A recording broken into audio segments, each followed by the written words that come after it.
Former world number 3 Thiem will call time on his career at the Vienna Open this week, with the Austrian never fully recovering from a wrist injury sustained in 2021, but the highlight of his career came in 2020 when he lifted the U.S. Open title.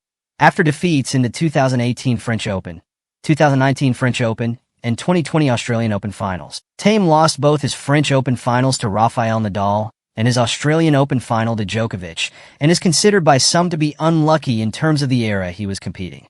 And many have claimed that, with the Big Three era slowly closing, there will be more opportunities for players such as Alexander Zverev and Stefanos Tsitsipas to lift their first major. However, speaking to tennis majors, Thiem offered a different verdict, asked if he felt unlucky to be up against Djokovic, Nadal, and Roger Federer.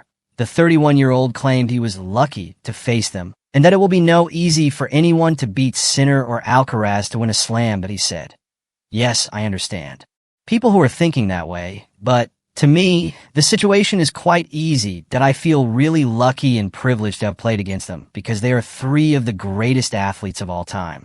This is one part, and the second part is that I think it was not easier before, and it didn't get easier after that.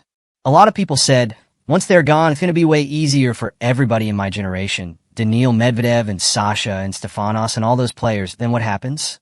Carlos came up and Jannik came up. And now you have basically a similar situation if you want to win a big title. You have to beat both of them. They won all 4 slams in 2024.so. The situation didn't really change. I think it's going to be the same in, I don't know, 15 years or something. People will say, okay, now if Carlos, if Jannik, maybe the new guys coming up, if they retire, it's going to be way easier. But again, new guys are going to come. It has been always like that in tennis history. I think it will always be. Sinner and Alcaraz swept all 4 Grand Slam titles in 2024, with the Italian winning the hard court majors and the Spaniard sweeping the slams on natural surfaces. Victories in Melbourne and New York were the first Grand Slam titles of Sinner's career, while Alcaraz is now a 4-time major champion.